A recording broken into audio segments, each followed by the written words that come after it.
नमस्कार दोस्तों, हम आज देखेंगे कक्षा 6 की एनसीईआरटी का ज्योग्राफी का। ठीक, तीसरा चैप्टर है पृथ्वी की गतियाँ। ठीक, ध्यान से मतलब देखिएगा। पृथ्वी की गति दो प्रकार की है। ठीक, घूर्णन और परिक्रमण। ये आपको दिखाई दे रहा होगा चित्र।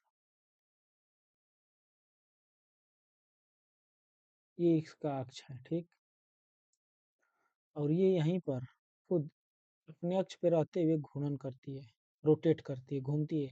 इसी को घूर्णन कहा गया है। ठीक, ये पृथ्वी जो है पश्चिम से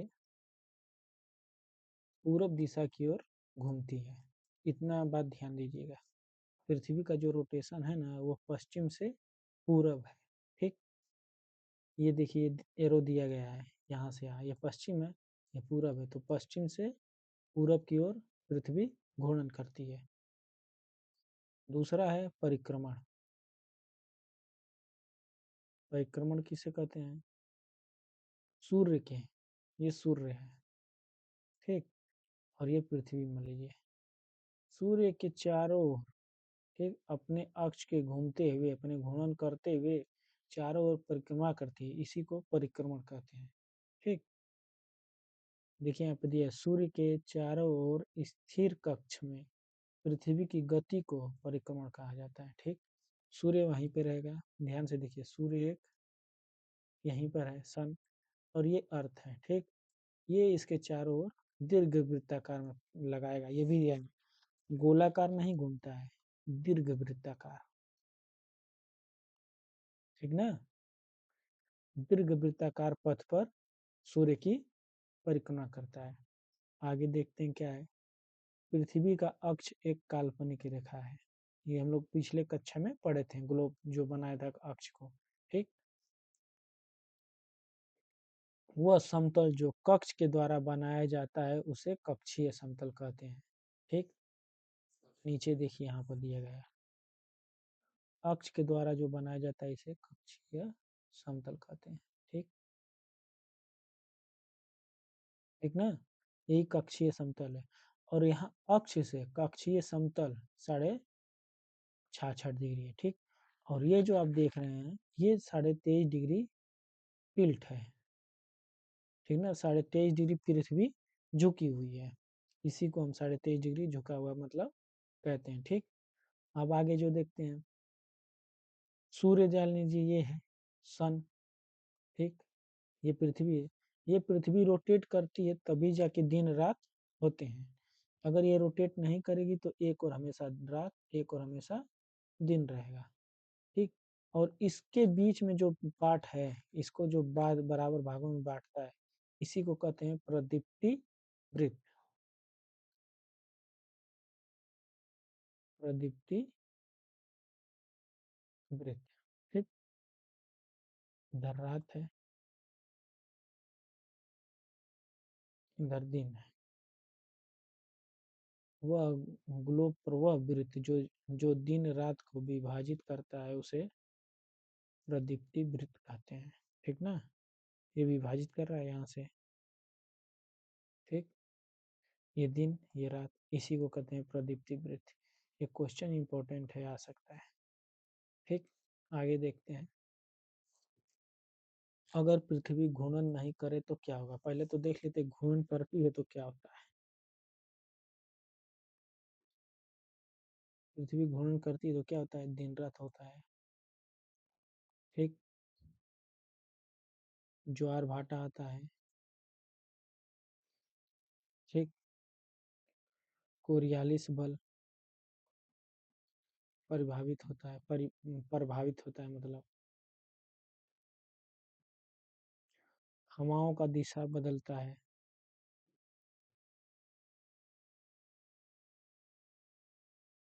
परिवर्तन होता है, मतलब घूर्णन से इतने सारे होता है। और कुछ फैक्ट जान लेते हैं। ठीक,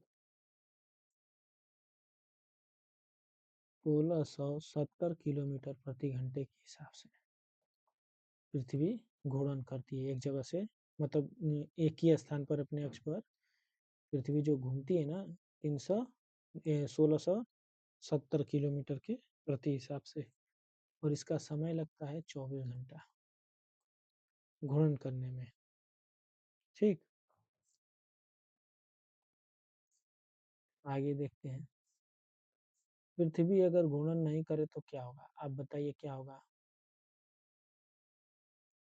दिन रात नहीं होंगे, एक और हमेशा दिन रहेगा और एक और हमेशा रात। ज्वार भाटे नहीं आएंगे, ज्वार भाटा से हम बिजली उत्पन्न भी करते हैं। कोरियालिस बल्ब भी नहीं रहेगा, हवाओं का परिवर्तन नहीं रहेगा, जैसे व्यापारिक पवन हुआ, पछुआ पवन हुआ, इन सब का बहाव मतलब नहीं रहेगा अगर ये घूर्णन नहीं करेगी तो।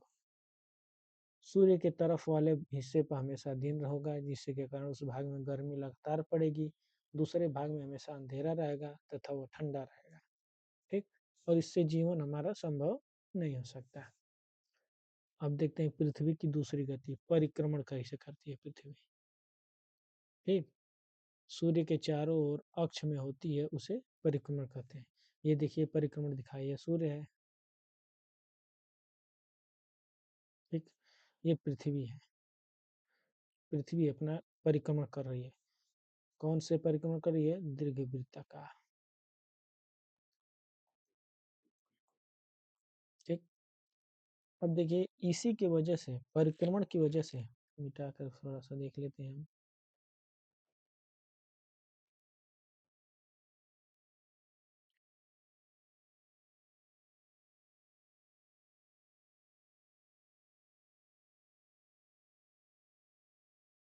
ठीक, परिक्रमण होता है तो क्या होता है, ऋतु परिवर्तन।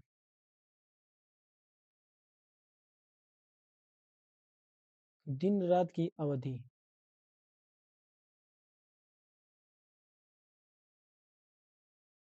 इतना ध्यान दीजिए, दिन रात होता है घूर्णन के कारण, लेकिन दिन रात का जो समय है वो परिवर्तन होता है परिक्रमण के कारण। ठीक, अब हम देखते हैं कि यहाँ पर मतलब हम्म, क्या होता है। 21 मार्च से हम देखते हैं, 21 मार्च को विषुवत रेखा पर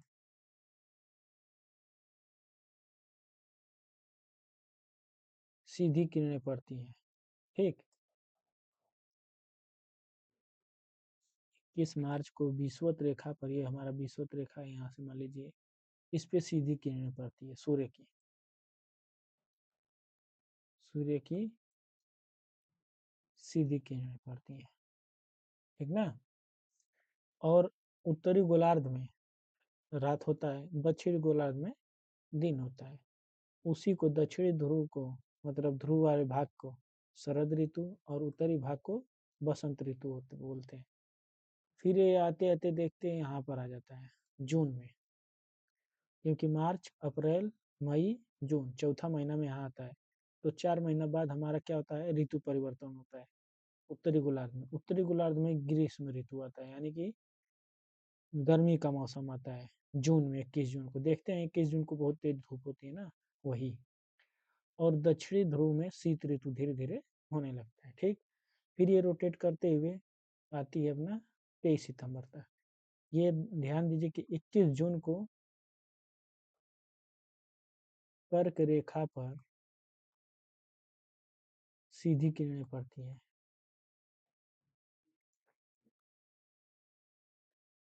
किरणें सूर्य की, ये बात ध्यान दीजिएगा, सूर्य की सीधी किरणें 21 जून को पड़ती हैं। ठीक, कहाँ, कर्क रेखा पर।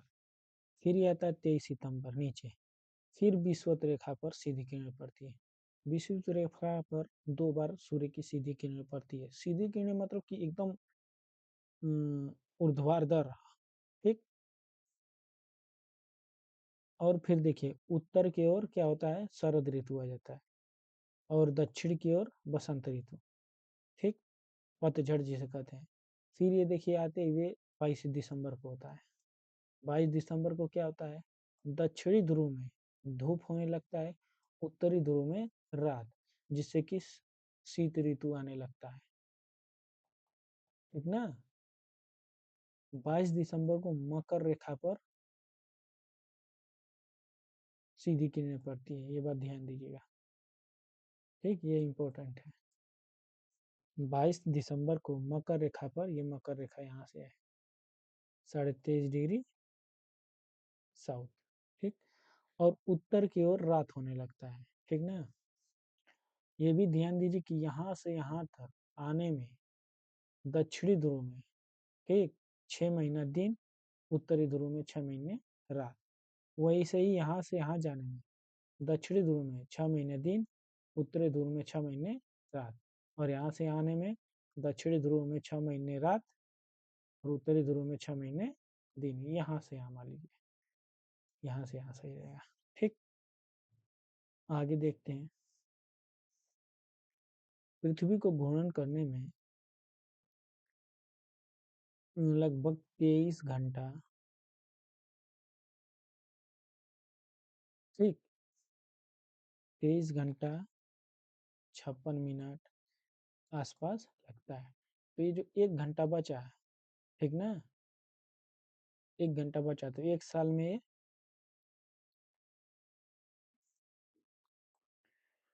1 घंटा 1 साल में बचा, तो 4 साल बाद, अरे 6 घंटा बचा है 1 साल में, तो 4 साल बाद 6 चौको 24 घंटे पूरे हो जाएंगे। ठीक, और इस 24 घंटे को हम फरवरी में 28 का जो होता है उसे 29 कर देते हैं, जिसे हम लीप वर्ष कहते हैं। ठीक ना, लीप ईयर कहते हैं, ये फरवरी है। ठीक, उसे लीप ईयर बोलते हैं, उसमें जोड़कर हम बराबर कर देते हैं, जिसे लिखा है यहाँ पे 6 घंटे दिन यानी 24 घंटे के बराबर हो जाते हैं। इसके अतिरिक्त दिन को फरवरी में जोड़ दिया जाता है, फरवरी में 28 के बदले 29 का हो जाता है, जिसे लीप वर्ष भी कहते हैं, और वर्ष हो जाता है 366 दिन, और इसे हमेशा 365 दिन। ठीक, पृथ्वी पूरे कक्ष में एक ही दिशा में झुकी हुई है, जो 23.5 डिग्री है वो ऐसे ही हमेशा है, ये कभी इधर उधर नहीं जाती है, ऐसे ही झुकी ही हुई घूर्णन करती है। ठीक, सामान्यतः एक वर्ष में गर्मी, सर्दी, बसंत, शरद ऋतु में बांटा जाए, 4 ऋतुओं में। ठीक ना, अब आओ कुछ देखते हैं हम लोग। 29 जून को उत्तरी गोलार्ध में सूर्य की तरफ झुका रहता है। 21 जून को सूर्य की किरणें कर्क रेखा पर सीधी पड़ती हैं। हम लोग देखे हैं, परिणाम स्वरूप इन क्षेत्रों में ऊष्मा अधिक होता है और ग्रीष्म ऋतु हो जाता है, मतलब गर्मी का ऋतु आ जाता है, और ध्रुव के पास वाले क्षेत्र में कम ऊष्मा प्राप्त होता है, क्योंकि वहाँ के पर सूर्य की किरणें तिरछी पड़ती है, ध्रुव की ओर हमेशा तिरछी पड़ती है, हम देखें। ठीक, कर्क रेखा से ऊपर जाता ही नहीं है। ठीक ना, फिर उत्तरी ध्रुव रेखा के बाद वाले भाग पर 6 महीने का लगातार दिन रहता है। ठीक, उत्तरी गोलार्ध में बहुत बड़े भाग में सूर्य की रोशनी प्राप्त होती है, इसलिए विषुववृत्त के उत्तरी भाग में गर्मी का मौसम होता है। जून में हम देखें 21 जून में कितना गर्मी रहता है। ठीक, तो वही बोल रहा है। ठीक ना, 21 जून को इन क्षेत्रों में सबसे लंबा दिन तथा सबसे लंबी रातें होती हैं। ठीक, लंबा दिन भी होता है, लंबी रातें होती है, यानी बराबर हो जाता है। जब सूर्य की किरणें सीधी पड़ेंगी ना, तो 12 घंटे का दिन और 12 घंटे का रात होगा। ठीक, और जब उत्तर की ओर उजाला आता है, इसी को कहते हैं उत्तरायणांत या ग्रीष्म अयनांत। ठीक, क्योंकि गर्मी का मौसम होता है इसलिए ग्रीष्म अयनांत। आगे देखते हैं। 22 दिसंबर को दक्षिणी ध्रुव में सूर्य की ओर झुकने होने के कारण मकर रेखा पर सूर्य की किरणें सीधी पड़ती हैं, यानी कि 22 दिसंबर को मकर रेखा पर सीधी सीधी किरणें पड़ती हैं। ठीक, आगे देखते हैं। दक्षिणी गोलार्ध के बहुत बड़े भाग में प्रकाश का प्राप्त होता है, इसलिए दक्षिणी गोलार्ध में लंबे तथा छोटे वाले ग्रीष्म ऋतु होते हैं। इसके ठीक विपरीत स्थिति उत्तरी गोलार्ध में होती है। पृथ्वी की इस अवस्था को दक्षिण अयनांत, मतलब दक्षिण की ओर जब सूर्य होने लगेगा तो उसे दक्षिणी अयनांत, या फिर उसे भी ग्रीष्म ऋतु में वो भी आ जाता है। ऑस्ट्रेलिया में ग्रीष्म ऋतु में क्रिसमस पर्व मनाया जाता है। ऑस्ट्रेलिया निचली गोलार्ध में पाया जाता है, दक्षिणी गोलार्ध में। तो उस समय ऑस्ट्रेलिया क्या होता है, 25 दिसंबर को ऑस्ट्रेलिया में क्या होता है, दिन मतलब गर्मी का मौसम होता है। और उत्तरी गोलार्ध में यानी हम लोग के यहाँ यूपी में सर्दी का मौसम होता है, मतलब ठंडी पड़ती है। ठीक, 21 मार्च और 23 सितंबर को सूर्य की किरणें विषुवत वृत्त पर सीधी पड़ती हैं, हम ऊपर पड़ चुके हैं। इस अवस्था में कोई भी ध्रुव सूर्य की ओर नहीं झुका होता है, इसलिए पूरी पृथ्वी पर रात और दिन बराबर होते हैं। ठीक, अगर ये देखिए ये है, अगर ये बराबर भागों में सूर्य की यहाँ पर किरणें पड़ रही तो इधर भी दिन बार इधर भी रात बराबर होगा। ठीक, इसे विषुव कहते हैं। ठीक ना, इसे विषुव कहते हैं।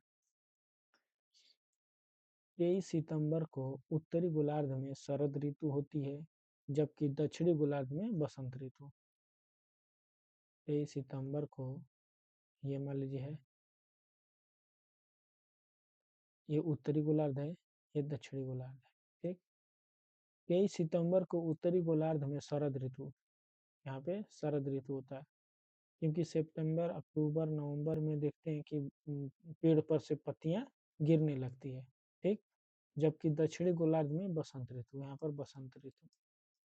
ठीक, 21 मार्च को स्थिति इसके विपरीत हो जाती है, मतलब बसंत ऋतु इधर आ जाता है और शरद ऋतु इधर हो जाता है। ठीक, 21 मार्च को हम देखते हैं कि मार्च के बाद धीरे धीरे गर्मी आने लगता है, वही बोल रहा है। ठीक, इस प्रकार स्पष्ट है कि पृथ्वी के घूर्णन एवं परिक्रमण के कारण दिन और रात ऋतुओं में परिवर्तन होता है। ये तो बात सही है। अब थोड़ा देख लेते हैं क्वेश्चन आंसर। पृथ्वी की सूर्य के चारों ओर गति को क्या कहा जाता है? परिक्रमण कहा जाता है। जो पृथ्वी सूर्य के चारों ओर गति लगाती है, हम बताए ना, ये सन है, ये पृथ्वी है, तो ये इसके चारों ओर इसको परिक्रमण कहते हैं। सूर्य की सीधी किरणें विषुवत वृत्त पर किस दिन पड़ती हैं? सूर्य की सीधी किरणें विषुवत वृत्त पर किस दिन पड़ती हैं, बताइए। 21 मार्च को, और 21 जून को कर्क रेखा पर, और 22 दिसंबर को मकर रेखा पर। ठीक, ऋतुओं में परिवर्तन पृथ्वी की किस गति के कारण होता है? परिक्रमण के काला। ये भी थोड़ा देख लेते हैं, फिलिंग द ब्लैंक। लीप वर्ष दिनों की संख्या 366, जो 24-29 हो जाता है ना पृथ्वी, वही है। पृथ्वी की प्रतिदिन गति को घूर्णन कहते हैं।